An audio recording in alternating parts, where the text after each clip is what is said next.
បាលមើលមេឃសំរងតាំងភ្នែកម្នាក់អើយទ្រូងសែនចំបាញ់អារម្មណ៍នឹងដល់ម៉ាំងខ្លាំងណាស់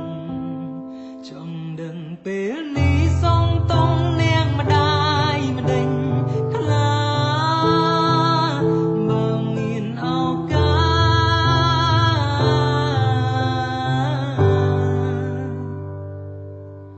សនឹងប្រាប់ម៉ាំងថានឹកណាស់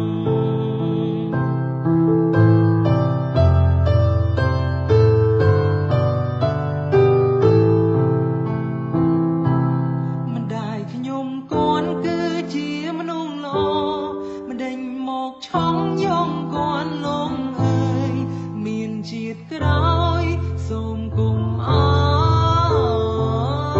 យ